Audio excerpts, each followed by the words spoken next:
Well, welcome to Season 2, Episode 9 of the Communication Mastery Podcast. We're well over halfway through this season. It's gone by quickly, hasn't it? And I hope you've been enjoying the new format for this season with guests every other episode.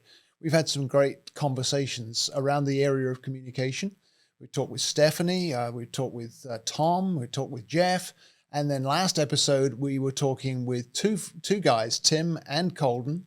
And we had a really good conversation in that one. If you've missed any of those, I encourage you to go back and take another listen because we learn so much from one another when we talk about communication in those kinds of settings.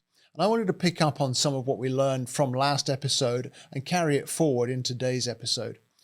We discussed with Tim and Colden the value of professional relationships and how those operate, how they intersect with a sense of purpose.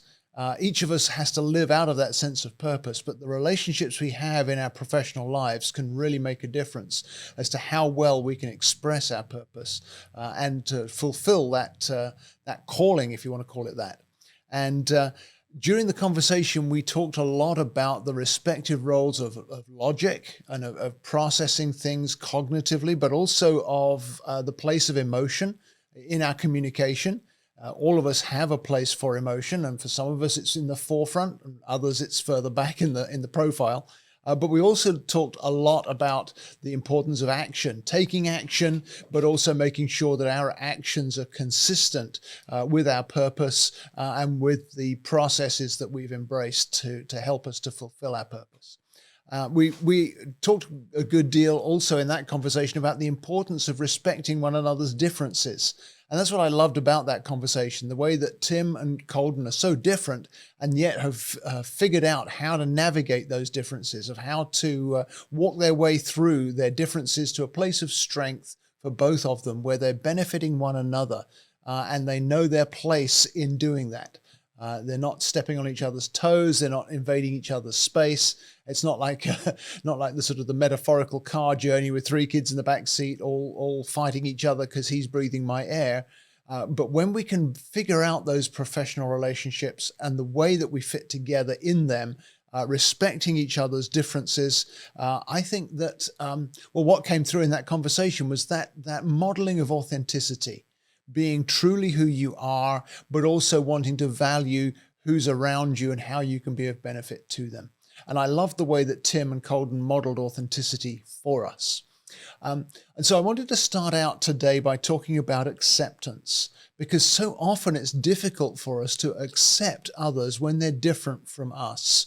And so when somebody's wired differently from you, it's that understanding of different communication styles that can move you forward on the journey to acceptance. Because until I accept where you're coming from and how you prefer to communicate, until I accept you as you are, I'm not going to be able to connect with you. And likewise, if you're wanting to connect with me, you need to understand and accept where I'm coming from, even if then together we choose to go to a different zone of the communication styles in order to be effective in whatever we're setting out to do. We've got to start by making that connection that only acceptance can bring. And it's very important that we grow our ability to accept others. As I coach people, I find that one of the biggest challenges is thinking that I can't change or you can't change. And that's where the parts of your profile that maybe rub me the wrong way cause us a difficulty in accepting one another. And that's not true. You can learn to adapt. I had a conversation I guess it was about last week, with somebody who'd been on a trip to Europe, and they'd gone, I think, to Belgium and to Holland and also to France, and quite happily adapted to 3 different languages in those 3 different nations. They accepted it as normal. When you're in France, you speak French, and when you're in Amsterdam, you speak Dutch. And this person happened to be able to speak all of the languages they needed on that trip, which was very interesting to me. But it showed me that, yes, if you choose to, you can learn to adapt. For them, none of those 3 languages were their first language. Their first language, of course, is English because they're from America. But, that's another question, but we won't chase that squirrel. But they were able to adapt into those different languages because they'd learned them, because they'd learned to be able to adapt for the sake of the people they were meeting. And so acceptance has to be the starting point of the journey, because until I accept you where you are and in your preferred communication style, then I'm not going to stand any chance of then building adaptability onto that acceptance. I love to work with people to help them with adaptability. And mostly it comes down to learning the specifics of those 7 communication styles that we often talk about. When I've learned all 7, I can adapt into styles that are very different from my own, or maybe the ones that in my profile come very low. Remember, we say you do speak all 7 at some level and to some degree, but even your lowest ones, you can learn to speak more fully when you need to, even if it drains you or is tiring to you. I know when I'm listening to my wife learning languages with her app, I can sometimes understand more than I thought I would understand, simply because I used to know those languages, but I've not been practicing. So practicing adaptability is really vital for all of us if we want to grow our communication mastery. And that, I think, is what Tim and Colden were modeling for us in the last episode. They'd really grasped the idea that they're different from one another, but they can learn to adapt to one another. And so we gain connectedness when we can build on our authenticity in that way. And that's what makes our business and professional relationships productive. It makes them worthwhile. And that's what we're all aiming for with this podcast, isn't it? Is to grow our communication mastery so that our business relationships flourish and can be as effective as possible. We say again and again that communication is the oxygen of teamwork. And that's certainly true in small business, which is where I love to focus, because when you're in small business, you don't have the budget to do that big stuff. But with the communication styles, you can make a huge difference to the way people work together. And I love the way that Colden highlighted that in the last episode, the benefits and the value of being able to do this. So let's talk a little bit about the return on investment from communication coaching, because when teamwork becomes more effective, then you can fulfill your mission, or you can complete your purpose, or you can just make a profit far more easily because everyone's working together. I met with a group just a couple of weeks ago, and I came up with a new definition for the acronym TEAM, which is that together everyone achieves more. TEAM. Together everyone achieves more. And that really hit where they were wanting to focus with their communication, that they could work together more effectively. I'm working at the moment with a team that's recently expanded by a great measure, and it wasn't necessarily a planned expansion. It was a merger of 2 groups that was kind of rushed on them by circumstance. And working with those 2 teams as they begin to learn to work together, there are all kinds of challenges to overcome, but they're working together much better because we're looking at the styles that each one brings to the table, the strengths that each one brings to the table, and their teamwork is growing as a result. And so when you have effective teamwork, you also see enhanced productivity. Because each person is able to offer their personal strengths with the understanding that others have different strengths to offer that complement what I might be bringing to the table. And if you've got an awareness of your own contribution together with an understanding of where you may have blind spots, put the 2 together, and that leads to much stronger teamwork, much more effective return on your investment in communication coaching. I met with a group just about a month ago now who are in a kind of consulting sales-based setting, and they're commission-based. And so what they do with each person who walks into their showroom, how they interact with those potential clients is really important to them. And so we were looking there at the different communication styles and helping them to figure out how to understand each client, each customer as they walk through the door.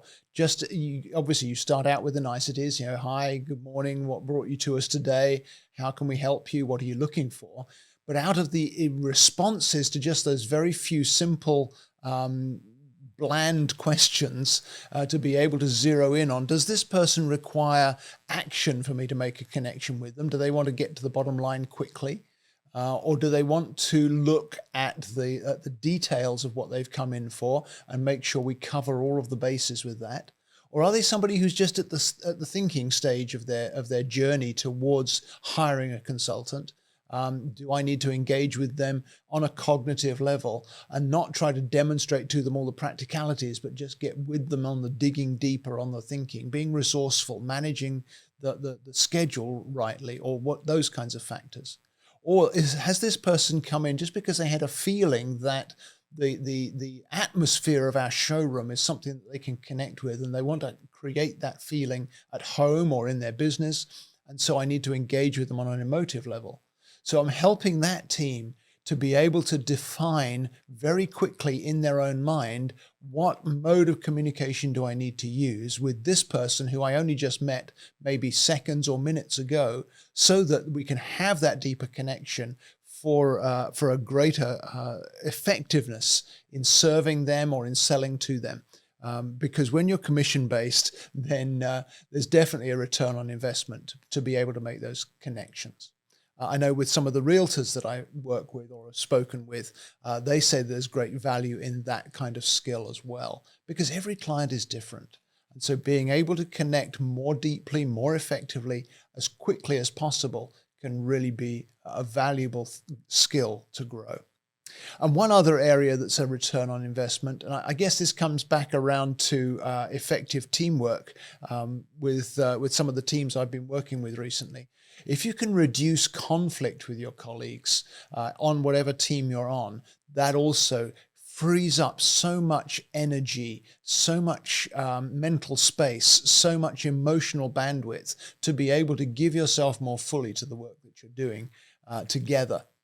And rather than rubbing up against each other or pushing each other's buttons, you can find yourselves actually being able to collaborate more effectively, because the conflict has been reduced by understanding communication styles. And so across the board, it's the small and medium-sized businesses where you've got a dozen people trying to work together on projects or toward a certain target.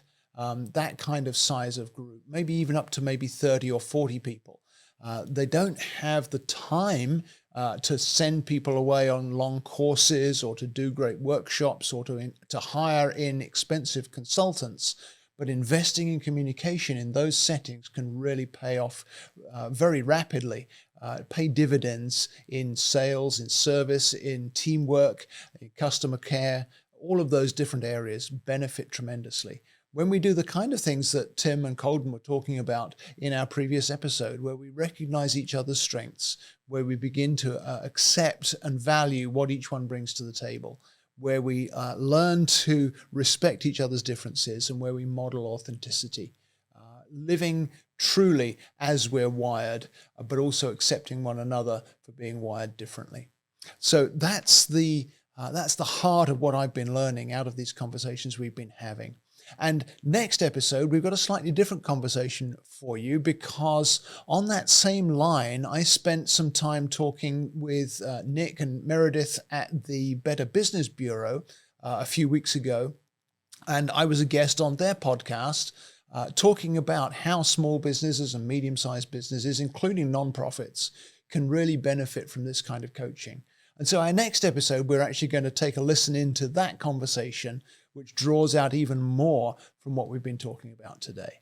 But for today, let me wrap it up by saying, if you'd like to have a question answered before the end of this season, or if you've got feedback or a comment on anything you've heard, I'd encourage you to go to my website, click on the Contact Us, Let's Talk button, and just send me a message. Give me your feedback. What have you heard that's been helpful to you? What are you not hearing that you'd like to hear about?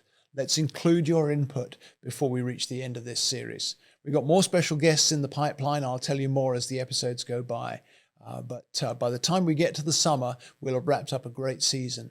So thank you for listening today, and we'll see you again in 2 weeks on the Communication Mastery Podcast.